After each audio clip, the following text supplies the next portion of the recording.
With Kroger brand products from Baker's, you can make all your favorite things this holiday season. Because Kroger brand's proven quality products come at exceptionally low prices. And with a money-back quality guarantee, every dish is sure to be a favorite. These are a few of my favorite things. Whether you shop delivery, pickup, or in-store, Kroger brand has all your favorite things. Baker's, fresh for everyone.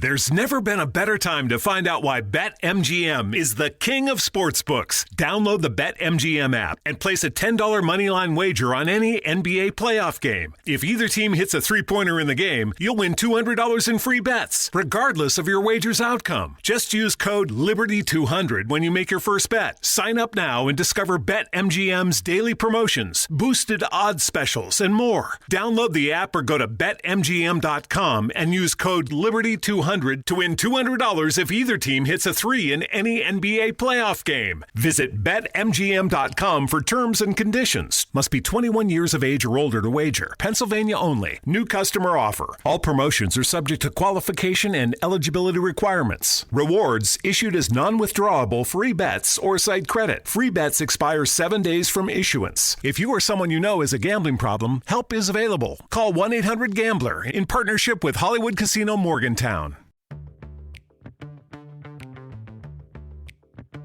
Hey, it's Christine from Storyworthy. Today on the show, actress Reese Bahr talks about traveling internationally and having some difficulty in the Sinai desert.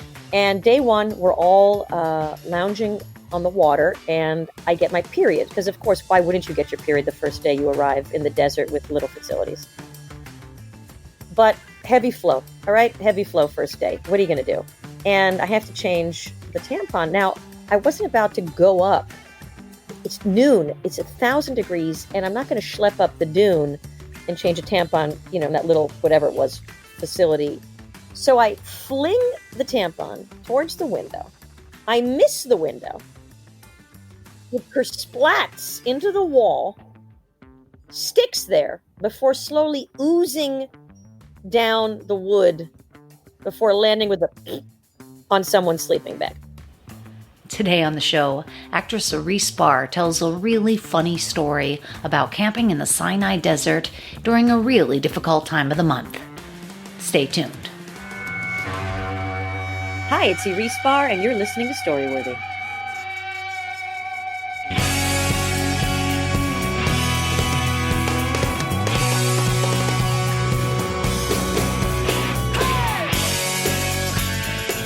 Welcome to Storyworthy. My name is Christine Blackburn, and I'm coming to you from Los Angeles, California.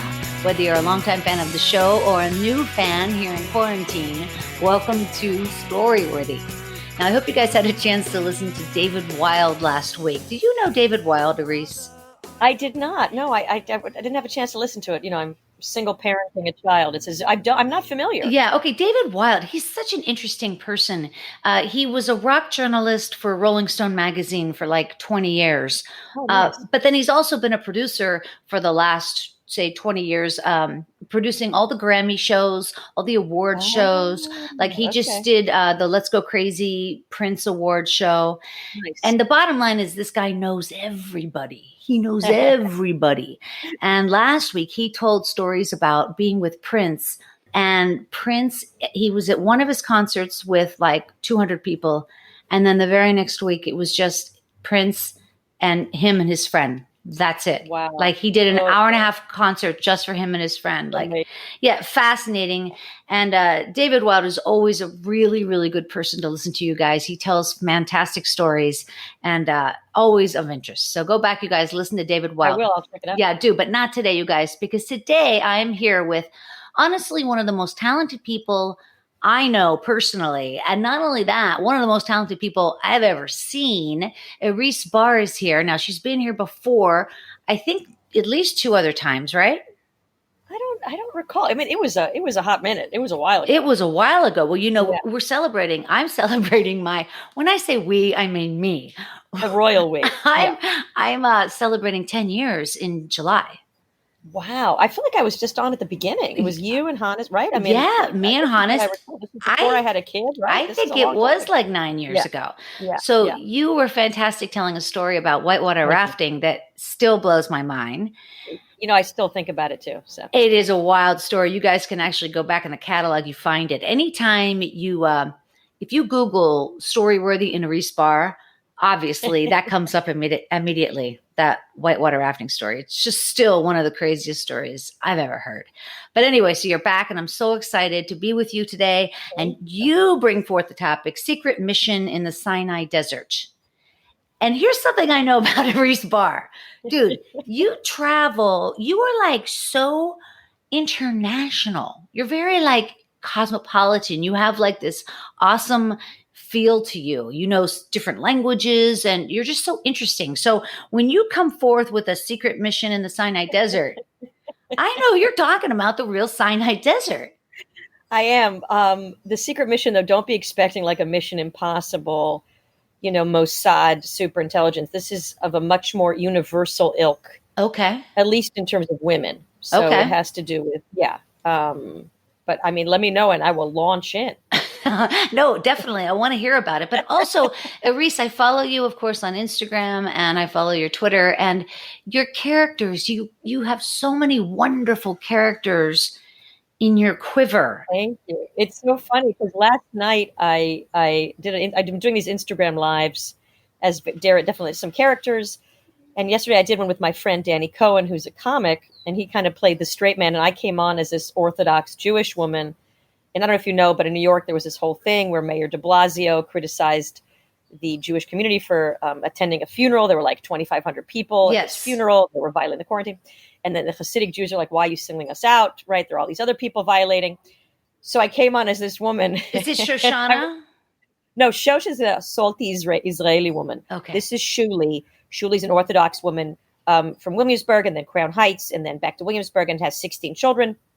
One she had at 9. She has one that's 9 months old and one that's 9.5 months old. The other one just popped out just a couple of weeks later. But I invited Danny I was very angry about being singled out regarding the quarantine, but I also invited Danny to my son's bar mitzvah, which we're having at Radio City Music Hall next week. So, so the point being, I was joking about this whole thing, how we're going to have, thousands of people and everybody's invited, but Mayor de Blasio is not invited. And people thought I was real. Wow. That's what always blows my mind. Like people are writing going, oh my God, is she for real? This is outrageous. I was like, it kind of reminded me when I do stand up sometimes in certain crowds, people take what you're saying seriously and react as if it's not a joke. You know what I mean? Mm-hmm. Like, I told him to shut up. Everyone's like, oh, she didn't. And I'm like, guys, it's true. It's humor. It's heightened. This is a character. But I guess it's just a testament to how convincing I am as an Orthodox Jewish woman. You are so convincing in so many different roles. Svetlana is that Russian woman. So you're I miss her. You're totally convincing as Svetlana. And then Shosh is the Israeli woman. She's my main person. So today I'm interviewing an author, Kurt Anderson, who is a very well-known New York Times bestselling author, and he wrote a book called Fantasyland. He has a new book coming out called Evil Geniuses. It's all nonfiction, but he wanted to be interviewed by Shosh. So most of my stuff on Instagram Live is as Shosh. So it's kind of grounded and real, but also outrageous. It's highbrow, lowbrow. Well, that's how to me, you are so convincing, and I think you almost have a hook like Sacha Baron Cohen, where you could assimilate into, the public, yes, and we would never know. know. I think I never make fun of my guests. Like I'm not out. I think Sacha has a very specific brand. He's brilliant. His specific brand of comedy is about, illuminating certain things in society. Yeah, he's showing right? people's ignorance, real true side. Now, with me, when I'm coming in, especially with interviews, I do my podcast X-Ray as Raylan Casper White, the Southern intellectual, the mullet. Yeah, I want to talk about her. I always, people know, like it's never, everyone's in. And so I'm the butt of the joke, really. Yeah. I think it's like Jiminy Glick in a way, but not as outrageous as Jiminy Glick. I was just going to say that. Yeah. Yes. It's a little different. But obviously, I think, he's brilliant and nobody can really do what he does. Well, Sacha Baron Cohen also, when he interviewed as that other character, the rapper, what was Ali G. Yeah, exactly. Ali G. Yeah. That was so darn funny. So you continue to put out so much content, dude. I'm so impressed. And so you do a lot of it on Instagram, but your website is really slick and it looks really good. You've got a Oh, thank you. fantastic That's a simple reel. Wix Yeah, it situation. looks very good. Thank you. Everyspar.com. And your name, I'm just going to spell it because I'm a giver. Please do. Iris. So a lot of people call you Iris. Yes, they do. And then Bahr is Bahr. That's pretty Yeah, and I normal, threw as the it H were. in there. My name did not have an H, and it looked sad without an H. And then I was like, I put Barr, but then people would think I'm related to Roseanne. And I put the H in, so now people think it's Bahar, and I'm like, I can't win. You Okay. People are don't think Bill Maher is Mahar, so like, why am I? That's very Bahar? funny. It is like Bill Yeah. Maher in terms Yeah, of bar. it's I never Bahar, thought of it just that silent, way. silent H, folks. Silent That's H. super funny. Yeah, so Yeah. it's exciting to keep going with the content. And now it's interesting to see what artists are coming up with in terms of content because we're all in this situation, obviously. Yes. Yeah. Look, I think at some point, I feel like we're just going to get not sick of it, but just saturated. I think I read an article yesterday that viewership of stuff is going down in terms of like Netflix, the binge watching. I think just people are tired. Like there's only so much. I found myself, I've been really impressed with how creative people have gotten in the stand-up world and comedy, and obviously people that have like the SNL stuff that people are doing, which is really amazing. But I think at some point people are also going to get tired. Yeah, no, Like, but there's it gonna be is like, okay, you know what? I don't feel like creating an entire sketch show in my kitchen again. and also everybody's playing their instruments from home. And now it's not. Yeah, I've been doing a show music festival, so I've been showcasing different musicians, and they play their instruments, and of course the audio is subpar. Wait, how are you doing it? How are you pulling that together? They're on my Instagram Live, so I connect with. I'm a big jazz fanatic, and so whenever I did live shows in New York, I'd always showcase a musician, and they would play also in between the comedians. Yeah. So now tomorrow night, actually, you should check this one out because they're going to be amazing. It's at 6 p.m. Pacific, 9 p.m. Well, that's going to not air, but I'm telling you Yeah. now. Harpist and a vocalist out of New York. Fascinating. So that's going to be cool. That's I going had to be cool. no idea that you were such a fan. I mean, I know you like music. I just didn't know that. No, jazz. Yeah, just jazz in particular. I'm kind of a big jazz. And so your character, Raylan Casper White, now you have a whole podcast around Raylan. So Yeah. I've listened to the show. I listened with you and Andy McDowell. That was nice. Oh, it was fun. Yes. Could not be lovelier. And what I liked about her, because I've interviewed celebrities in the past, again, the character, people either gel well with being interviewed by a character. Sometimes it works, sometimes it doesn't. You know what I mean? Like, I think you have to be on board. And sometimes I wish I was just me, because if we're having an honest, open conversation, it's obviously a little different when you're with someone playing a character. So how does that go? What do you say to them? Depends. I end up playing it real. So I end up kind of melding my personality with this. Ray Lynn is a professional baby surrogate, 32 kids, because a lot of people back out of the deal. Where is she from? She's all over because she kind of lived from mobile, you know what I mean? From like trailer to trailer. But I'm an intellectual. I'm not the stereotype. I'm not some dumb redneck. I like to read. I like science. So when I talk to people, sometimes, so I end up combining us. Like if we end up talking about relationships, I'll be honest about my relationships through Ray Lynn. So you never know what's real or what's not, but I think it works better when I'm really showcasing the other person, because I end up getting information from them. Like when I interviewed Lawrence O'Donnell or Andy McDowell saying how she hasn't had sex in a long time. That was one of the first things she said. I'm like, okay. A lot of times people wouldn't say that if there wasn't a character that was bringing some levity. You know what I mean? Like Lawrence O'Donnell also, I could joke around and tease him in a way that I couldn't. Absolutely. I was like, how was that having sex with Kerry Washington for so many years? Now, I couldn't have done that. I wouldn't have done that. Not that I couldn't. I wouldn't have done that as me. And so I have more license. Yeah, you get away with more. And exactly. You do let them know, of course, that this is the podcast. Yeah, of course. Because we know what they're getting into. Yeah. And so, but again, a lot of celebrities have a mask on. Like they're not complete. It's hard to get. Someone has to be very confident and to be very vulnerable in these situations. Like that's what's so brilliant about Mark Maron, right? That he's got such a level of trust in people and credibility. And that's his shtick, is really getting people to kind of, it's almost like therapy, that he gets such honest interviews and not sound bites. People are honest about drama they had or other it's so a lot of times you're getting other people that really don't want to say anything that their publicist wouldn't approve. And that gets, so it's always nice when you have a really good interview and someone's really honest and vulnerable, and it's not easy. And it depends on the type of interview, because Mark and I both just had on two people the same, Barry Sonnenfeld, who's a director, and also Sam Morril, who's a comedian. And I I've like, known Sam for a long time. He did my shows in New York. He's such a sweet kid. he's so great. He's so great. Yeah. And Barry Sonnenfeld. So it was like both interviews were so different because we led them down different paths. So it was Yeah. interesting. Yes. So good interviews are good for different reasons. Well, yeah, and I think that Mark also has the sobriety thing with everybody. He talks about being in recovery. So anytime someone is also sober, that's a big point Totally. of commonality that they go down on, or the life as stand up and where'd you perform. And I did the cellar, and I did the this And I music think it's and like- music. He's a great guitar player. Yeah. Yeah. So all of I it. think yeah. Hey, enough about Mark Maron. You wrote co-wrote a book with one of my favorite comics, JB Smoove. Yes, that was very fun. That was a while ago too. Yeah, he's great. He's It's great. called He's a brilliant comic. He really is. It's called Book of Leon. What was that? It's him in character as Leon. It's Mhm. like different advice and different bits of him as his character on Curb. Yeah, I mean, he's great. So, I get it. I'm just saying it's interesting. It just adds another layer to you. You have all your own stuff going on, and then you have collaborated with a lot of really interesting, talented people. And so I think that then all of a sudden you're in the same category. So it's just, you're like a usual suspect of talent. oh, thank you. You know what I Thank mean? you so much. God, I need you every day. I got to tell you. I'll come over, man. No worries. Here's something I read a little blurb about you. This is from Variety magazine, so it's really Variety. Yeah, it's impressive When to did me. he write about me?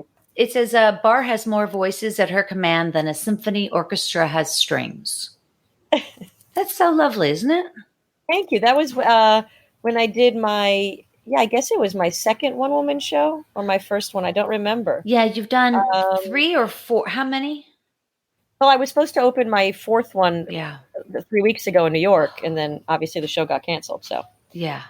Oh, how how devastating! I did a show called Planet America. I mean, I love transforming. I love playing parts that I would never get cast as. I love creating. Again, it's like as an actor, you go bonkers waiting for the phone to ring. Now at all, if you're just an actor now, you're probably losing your mind. Yeah. You have to keep. That's, I guess, the good thing about comics, that they have to be their own writers, and they can keep creating and generating, even without an audience, like a live audience. Which Absolutely. Well, and I mean, everything is on a consumer level in terms of the equipment needed and stuff. So it's great. Yeah. It's a great time to it is be. great. I just feel guilty, we always feel like we're not doing enough, and then you feel guilty, like, oh, why am I not doing 10 fundraisers to raise money for PPE and children that are hungry in Detroit? Like, I feel guilty now because. But again, I'm also a single parent and trying to be a mom. And Yeah. I have no, I'm like literally going 10, 12 hours a day nonstop. And then, so it's funny that no matter what, you can always find a reason to feel crappy. Yeah. You can't. Yeah, you can't. And I know you're just joking, but you can't go there because. No, I mean, I really do feel like, oh, maybe I should be doing more maybe I should be doing one that's like trying to get a fundraiser together. But it's amazing what you're doing. You're already providing great content for people. And Thank I mean, that has value. Yeah, you're right. There you go. You're right. So there you go. There you go. There it is. All right, you guys, we're going to hear Iris's story in just a second. But before we do, I wanted to remind you to follow me on Twitter and Instagram at Storyworthy. Twitter is my jam, Iris. I think Instagram is your jam. I know. I'm not good at that. I'm better with the Instagram Live. I don't have like funny one line. I'm always too nervous to be like, is this good enough to tweet? Even though people tweet whatever, they're like, hello. And they're tweeting hello, I'm like, I have to make everything a gem. Isn't that so funny? Oh, it's true. Twitter, people use it in different ways, but I love wordplay and I love being just right? I like everything just being just right. I delete. I'll spew stuff out. And in the morning, if nobody's liked it, it's out of there, man. It is out of that timeline because I don't know about other people, but I go through people's Twitter, like their feeds. I look at it as content, the whole thing. So if over and over and over, they're just saying the same thing, like I can't, you know what I mean? I'm just saying to me, I like funny people, obviously. And Twitter's all about surrounding yourself with, and obviously it's the fastest place for news and all that. So anyway, Twitter's my jam, you guys. It's Storyworthy. But Iris, you are on Instagram at iris.bar. Yes, IRIS.BAHR. Who the hell had Iris Bahr? Well, I don't know. I think that's what they suggested. I don't even know. Then I tried to get verified. I know this woman who knows like 4 people and she got verified. And then when I tried to get verified, they're like, you don't have, I'm like, I sent you a New York Times article about me. Like, what? Who are you supposed to sleep with to get verified? I want Yeah. that little blue star next to me. You have to be Alec Baldwin and get the little blue star? I think you might. I don't know how. You I might. You don't know what? You're know. right. The algorithm is so manipulated in so many ways, and there's different Yeah. kinds of services where you can buy followers, and then they drop off, and then they Oh, join, boy. and they'll do these things for you, manage your social accounts for a very low amount of money. Well, my friend paid $150 and got 30,000 followers. But then you see that he's, you look at his posts and they have like 4 likes. So you know that they're all Yeah. bots. Oh So my gosh, isn't that funny. something? Yeah, That's it's so funny. something. I mean, Well, it's always I'll good. tell you, I only have over like about a couple thousand followers, but let me tell you something. They're all in for a treat because my feed is funny. There, I said That's it. exactly right. That's exactly right. I will get to 2,000 hopefully in the next 10 years. You will. Let's cross the fingers. That's right. We'll flood your Twitter inbox and then you'll be like, what? There you go. I'll be like, oh my God. Ah! All right, you guys. She's here right now, Aris Bahr. We've been talking to her. You know her. You love her. She's an award-winning writer, actor, director, producer. Like we said, you do everything. And now you're the host of the hit X-Ray podcast. So it's XRAE RAE. because Yes, it's and it's really Ray Lim. It's really Ray Lynn. Yeah, it's as Ray Lim. X-Ray, XRAEpod.com is the website. Okay, that's good. Now, you've also written 2 very funny memoirs. I've read them both, Dorkor and also Machu Picchu. I love them both so much. You have traveled all over the world. And now today your story is about something about being in the Sinai desert. So I can't wait. You guys can find a lot more about Aris over at her website, arisbar.com. And like I said, over on Instagram at aris.bahr bar at Instagram. All right, you guys, wherever you are, put your hands together for Aris Bahr. Thank you so much. So I went traveling. I went backpacking through Asia when I was 19 after the army. And upon returning to Israel, where I was living at the time, you kind of go through, you're shell shocked. You've been on the road for so long and getting back to normal life is hard. So I decided to go and take what's called a soft landing and go to the Sinai desert. At the time, ISIS was not in vogue and the Sinai desert was safe. It was right across the border in Egypt. And it's this beautiful beach along the Red Sea. It's really stunning.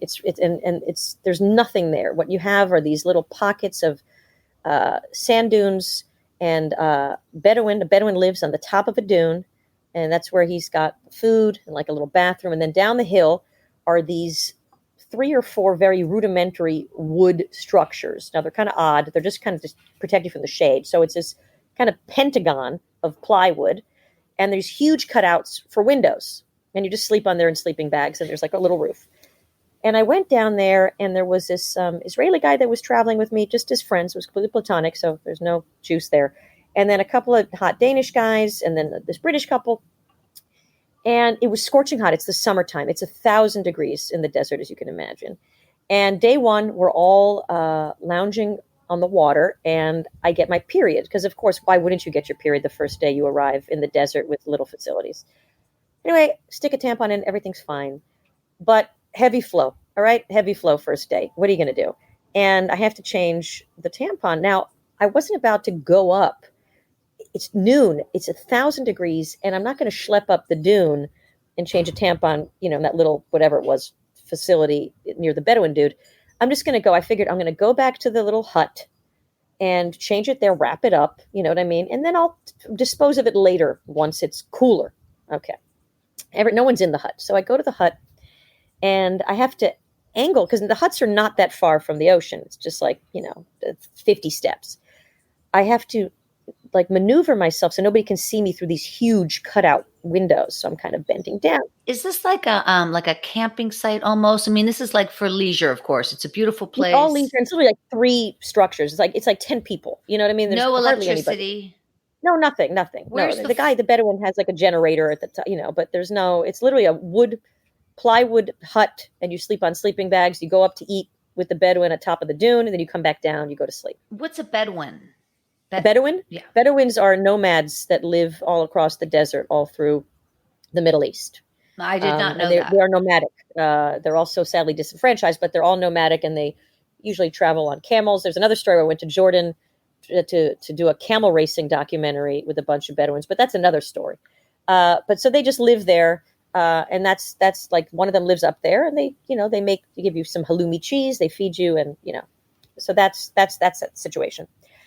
So I go to the hut and I take out the tampon, and I got to tell you, it's hefty, it's plump. Okay, I mean there's a lot. It's a really heavy, juicy, and I'm holding it, and it's in my hand, and suddenly I see the two hot Danish guys kind of skipping over towards the hut for some unknown reason. I don't know why they had to suddenly come to the hut at that moment. And I freak out. And I'm like, what the fuck? I'm literally holding, my pants are down. I'm holding this juicy, plump, 2-pound tampon in my hand. And I figure, what am I going to do? I figure I'm going to toss the tampon through the opposite window, right? Because there's an opposite window, which there's nothing on the other side except desert. I'll toss it through the opposite window. It'll land in the sand. And again, I will deal with it once these guys walk away. Because right now, I don't know what to do. So I fling the tampon towards the window. I miss the window. It kersplats into the wall, sticks there before slowly oozing down the wood before landing with a on someone's sleeping bag. So at this point, there's this trail of blood on the wall. It's like the Texas Chainsaw Massacre. And I'm standing there horrified, and the Danish guys show up at the hut entrance, and they look at me standing there with my mouth kind of like, and they look at the trail of blood. I'm like, what happened? And I'm like, mosquito. Big Middle Eastern, savage. We Middle Easterners were savage mosquito. I didn't want to touch your pure Danish skin. So I killed it because I'm Israeli and we take care of that shit. Killed it, and now it's gone. And they're like, oh, thank you, because they're Danish. They'll believe anything. And I don't remember what happened with the tampon in someone's sleeping bag. I'm assuming I retrieved it, but everything else is a blur after that. Yeah. And so then, did you have enough for the rest of the trip? Yeah, I feel like after that, I just kind of let loose, but I did start using the facilities. I did start schlepping up the mountain. I didn't, How long did you stay there? Well, about 4 days. You can only stay there only so long. Yeah, because the food, really go brain dead, but yeah. There's not enough food, right? Oh, no, they feed you. No, the Bedouins, they feed amazing. What they do is, I don't know if you're a meat eater. I don't like lamb, but they bake the stuff in the sand. There's like a big hole in the sand. They put the raw lamb into this like cage in the, not, it's dead, but in the sand, and the sand bakes it, and then it comes out, and it's amazing. That's really. But again, I'm not a fan of lamb, but I've eaten that with them. It's kind of insane. They stuff it with rice and raisins, like the whole. Yeah, that's really interesting. When I was in the Peace Corps in the South Pacific, they would have those earthen ovens as well, where they would dig a hole and put like a pig down there that was kind of wrapped up in fig leaves or these big palm leaves. Yes. They'd wrap up a pig, and they just put it under the earth for like 2 days. There was something was burning. I'm not exactly sure how it worked. And then they would dig it out, and it was done. Oh, wow. Yeah, it's amazing. It's really amazing. What you do. If you ever have a chance to go to Jordan, obviously everyone knows about Petra, which is like this, obviously this whole kind of, bas relief, this in city. But Petra is a resort? It's a city? No, it's not a resort. It's an ancient site. It's an ancient archaeological site, but literally the city's kind of etched into the stone. It's stunning. It's like this red stone, but the desert is called Wadi Rum. It's where they shot Lawrence of Arabia. And the desert there is unreal. I mean, you feel like you're on Mars. It's just miles and miles of stunning landscape. And they camel race there. They don't horse race, they camel race. And they have these little, this is what I find torturous, but they have these little kind of motors with like a needle that pokes the camel to get it going because there's no jockey. It just kind of. Okay, so let me get this straight. There's no jockey on the camels, so the camels are by themselves. So where are they getting pricked? By who? Well, I at some point I went with a friend. This is another. Can we double up on the story? Double the story. You've got them all. Okay. I went with my ex-boyfriend who moved to the desert. He said, I'm going to do a camel racing documentary. You want to come? I said, great. Now, you cross from Israel to Jordan. Israel has a peaceful, and I say peaceful with a grain of salt, relationship with Jordan, and you can go in and it's relatively safe. It's all that. It's not like, Syria or Lebanon, obviously. but you go through across the border in the south. So you go down. I have to travel like 4 hours down south, and then we cross to the east. And we get there, and we're a crew of 4 or 5 people getting ready. We have to meet these other Bedouins. We have one Bedouin from Israel. We're meeting the other Bedouins there. We're inviting them to a Bedouin racing, whatever. It's a whole thing. I don't know anything about this. I'm just along for the ride. I was visiting from LA. Is a Bedouin at this point like almost like a Sherpa? I mean, helping or just cooking meals? No. They're like a tribe. It's like a tribe, It's a tribe of people, and they're nomads. So they literally have no set place. And they're nomadic. So they travel with their camels and wherever they can make money in terms I don't know their like movement patterns. Maybe some of them end up parking somewhere, but I'm going to look that up. Yes. I never knew about that. Fascinating. And my friend fights for their rights because they're disenfranchised in a lot of places and they live under the poverty line. And, it's so we get to the border crossing and the guys there at the Jordanian crossing are like, it's 7:25, it's 7:20. He goes, the border crosses at, and closes at 7:30. So you're going to have to turn back. You didn't fill out all the paperwork. And my friend, who's this like macho Israeli guy, he's like, what do you mean the paperwork? Just let us in. Like, what's this bullshit, right? Because there's still like his underlying animosity. And he's like, you got to fill the paperwork. He goes, we have nowhere to go. We're 5 people. We have nowhere to sleep. We're at the border already. Like, there's nowhere to go. You know what I mean? Like, we can't stay there overnight. There's no Motel 6 right near the border crossing. And we have to meet these Bedouins the next day. We got to get in. And I said to him, hey, do you want me to help? And my friend's like, no, I'll handle this. And I'm like, okay. So they try and get into a little bit of a cockfight, little machismo. What are you doing? Everyone's getting angry. And then I go, I'm going to handle this. And I go up to him and I go, I'm sorry. I put on my like just California voice. I go, I'm really sorry. I'm only visiting for a few days. And I'd really appreciate if you could let us in. I'm an actor. I live in LA. And, it would be really great. And I teared up a bit. And he says to me, oh, you're an actor. And he thought I was bullshit, whatever. He goes, what shows have you done? Now, at that point, I think I had done 2 shows, Star Trek and Friends. That was my repertoire at the time. Now, when I said Friends, literally the entire border officers thing lit up. They Googled, they found the episode. Wow. And started taking pictures with me, asking me about Jennifer Aniston's haircut. I mean, I was like a celebrity. I had one line on the show. And they got so excited, took pictures, and of course, let everybody in. They helped me fill out the form. So me being a celebrity, I really milked my celebrity to make this happen, which just goes to show, right? I mean, there's perks. There's perks for being a co-star on Friends back in the year 2000. That is... So the point being, I can't speak a lot to camel racing. Okay. I ended up just futzing around in the desert most of the time. I had no desire to watch camels being tortured. I don't know if they're tortured. They're just being poked by this little tiny box that just pokes them, like, as if you're kicking a horse. Yeah, right? It's the same. Unbelievable.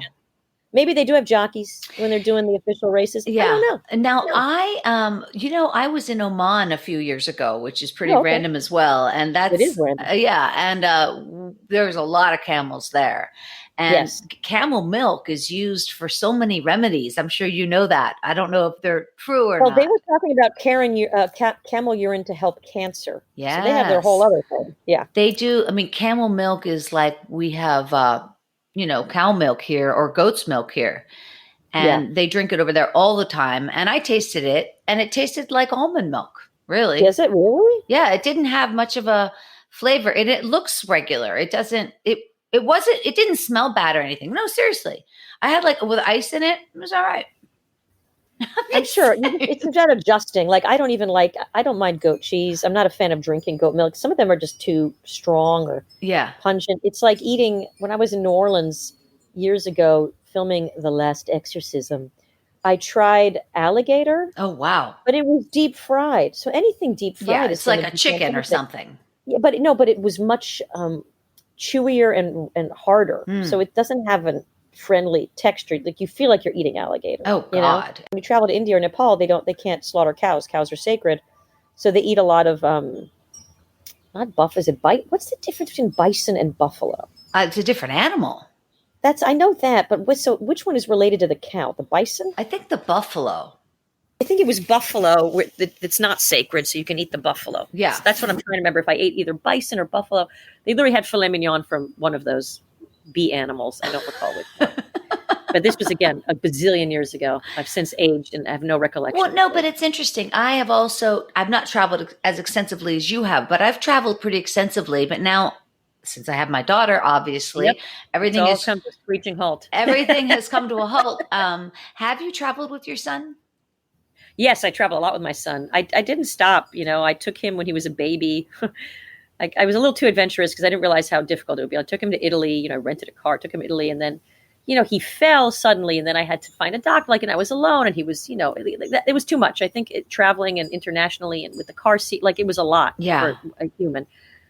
Took him there, took him all over Vancouver, Seattle, Savannah, Charleston. I took him to Argentina last year, so that was a nice, fun trip. I took him to Buenos Aires for 10 days, which I'd never been. He's a great traveler. I think it's getting harder to keep him entertained. I mean, he's, now he's demanding of what he wants to do. Like last year, I dragged him to museums all day and he didn't complain. Don't think it's going to fly anymore. Yeah, it's interesting. Now I've really milked that, time period as much as possible, but now he's like, no. Yeah, but listen, it's so smart to do it just the way you did because my daughter, she's 13 now, and they definitely take a turn. Now, your son's only 8. The turn. Yeah, but he's already taking a turn. This quarantine has been a turn. Yeah. I mean, it's like I can do no right. Yeah. Yeah, I hear that a lot as well. Yeah, parenting is so funny because it really just gives such a different angle to everything. It's such a confusing. Sometimes it's like you want to wring their neck, and then you just can't believe how much you love them. So back and forth. It's just intense. The intensity of emotions is, I think I'm experiencing, again, just having no help at all has been very trying. And obviously he's wonderful, but I'm working all the time. You know what I mean? I'm working and I'm parenting, and obviously the cooking, the cleaning and all that. I'm grateful to be here in LA. Like in New York, we just moved back to LA last August. I was living in New York in a probably 500 square foot apartment, me and him. Wow. And I would have lost my mind. I mean, all the friends we have, they have money and they go to their house in the Hamptons, or they go upstate, or they get an Airbnb. That would not have happened. We would have been stuck in a tiny space, losing our mind. Wow. I mean, really, I think you can really fall into a deep depression. I'm so glad you guys are here. No kidding. And for a young boy, he needs that space. And the fact that we have a backyard, I think, it's just also mental space, and the sun. I think I went to school in Providence, and I recall being depressed in the winters, like really getting seasonal, affect syndrome, whatever it's called. And I remember in New York too. I mean, I was in New York now for 3-4 years, and it was really, the winters really get to, it really does affect my mood. It's the gray, right, that's challenging. I don't mind if it's cold. And now my family's in New York, and they're like, it's still cold and it's May. Yeah. Yeah. It's a long period of time. Yeah. It's like 6 months of gray, essentially. Yeah. No, it's hard. I mean, some people don't mind it, but I think for me, I learned that the sun really does. I wake up, and the fact that there's sun is a game changer for me. It's vitamin D is the deal. Yeah. Yeah. And I mean, beyond that, I think that really mood wise, I find a very distinct difference. Even now when it's cloudy here, I'm sleepy. I'm like, what just happened? Why am I? Isn't that funny? I went to New York in December, and I'm so glad I did because I hadn't been there in like 10 years. And I mean, I love New York, but boy, oh boy, I'll tell you, the sunshine is the thing. It blows my mind because even if it's a sunny day, you're in between the buildings. And so there's only narrow strips of light. It's not all light. Yeah. Yeah. I mean, New York has amazing light, and we were living in the West Village. So, it's definitely right by the river, and when there's good weather, it's stunning. There's something magical about it. There's nothing like New York in the fall and the spring. And the energy and all that. Yeah. But again, now I think in this time of crisis, I really feel for all my friends that are just, you really have to love being there. And I do. I love the city. It's part of my heart. It really is part. I grew up there, and but I am grateful to be here right now, and my heart goes out to the people that are really stuck in these tiny spaces and don't have a house by the beach to venture off to. Yeah, no, I hear you. Let me ask you about a couple more things, and we're going to get going. So your podcast that you started with Raylan Casper White, the character, we were talking about it a little bit before. So what's the goal of this podcast? In terms of people start podcasts for all sorts of reasons. I'm just saying. I don't know. I think it's because I don't have a definitive answer for that. I wanted to explore the format. I know it's the Wild West. I like doing characters. sometimes I debate whether just having a podcast as me versus podcast as a character. There's no theme. Like a lot of people have a hook, like you do, my friend Lenny does, where there's 4 questions you ask the guest. And sometimes I feel like that lack of structure doesn't serve me. I feel like, oh, people really have a hook, oh, there's that one that my friend does that's about the guys that she slept with or whatever, or people, but I thought that the characters, what's this through the prism of this character, and there's entertainment value in that. Well, and I really just, I've seen sorry. you. I've seen you do Raylan White on stage, Raylan Casper White on stage, and when you do that, you have a mullet on, usually Yes, the whole thing. a flannel Yes. shirt and jeans and stuff. Yeah. So the guest is like laughing before you even speak because they see your character. Right, the visual. Yeah, look, it's she's a character, but she's not like she's a fleshed out. You know what I mean? Mm-hmm. I think it's not like there's an extensive backstory, but it's just fun. But I end up interviewing anybody that interests me. Mm-hmm. I have an interest in science. I have an interest in art and culture, and so I don't know. I think it's hard. And I stopped for a while. I was doing an episode every week, and again, like 2 months. Once I got to LA, it was harder for me to book guests and schlep out to the studio because I recorded. You know what I mean? And I had to feel like, where do I put my energy? Mm-hmm. Where can I put my energy? I'm trying to get a movie made. I'm writing. I'm consulting for a company. I do the public. So because it is a lot of energy, it takes a long time to edit. My interviews are an hour and a half long, and Wow. I'm, So I didn't want to do it just to do it. So now that it's quarantine time, I'm having one guest on next week. This guy Franklin Leonard, who started the Blacklist, which is this like very well known kind of script website, and Interesting. very well known person, kind of in the cinema world and. Cinema world. I don't know why I said it that way. It sounded ridiculous. In the industry, in cinema world, it's a new mall. But yeah, I haven't been able to sustain that to the extent that I had wanted.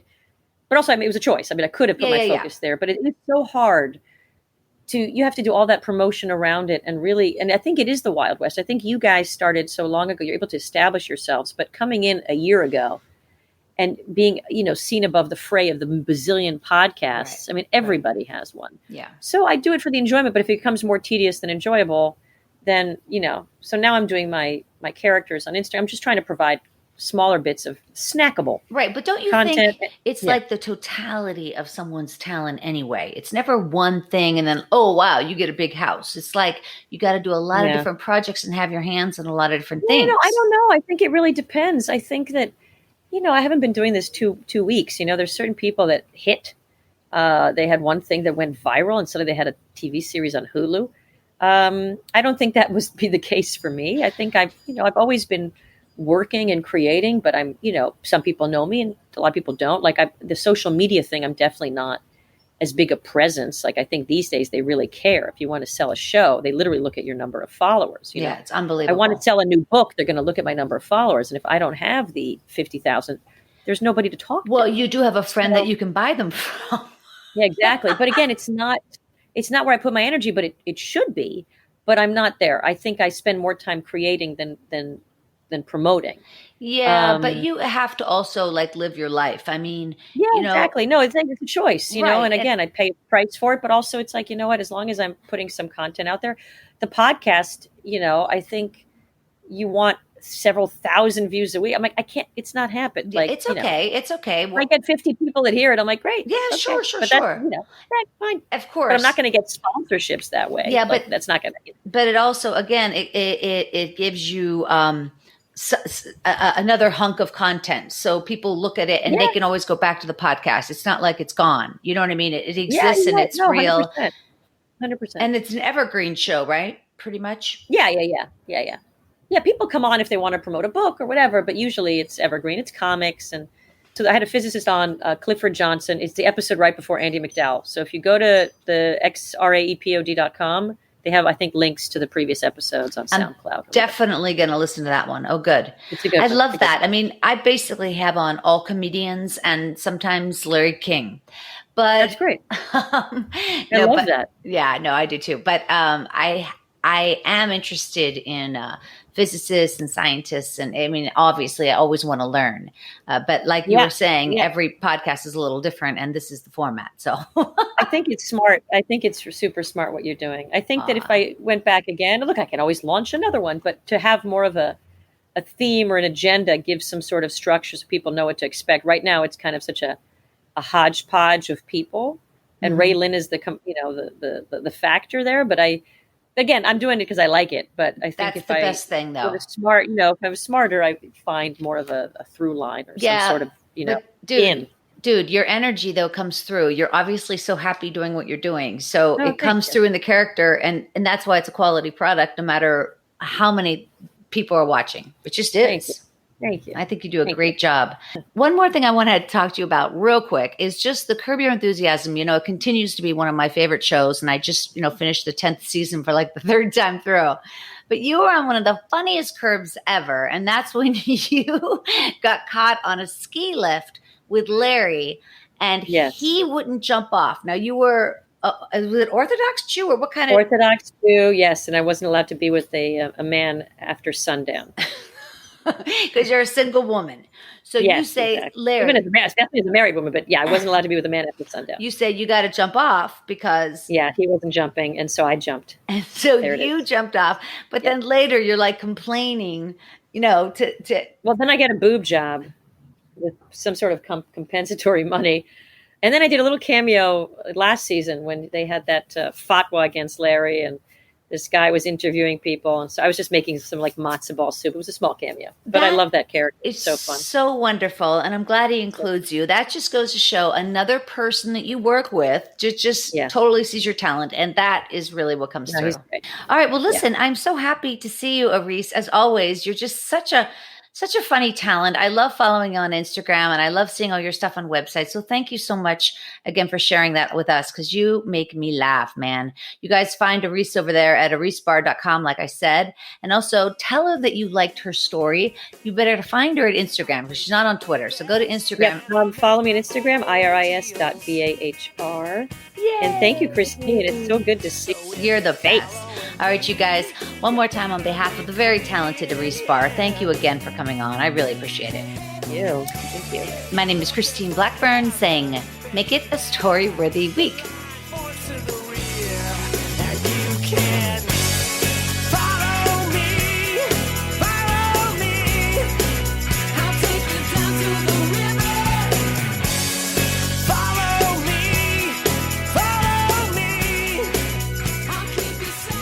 Thanks for joining us on the Storyworthy Podcast. We'll be back next week with all new stories. Subscribe to Storyworthy on iTunes and visit the Storyworthy website at storyworthypodcast.com.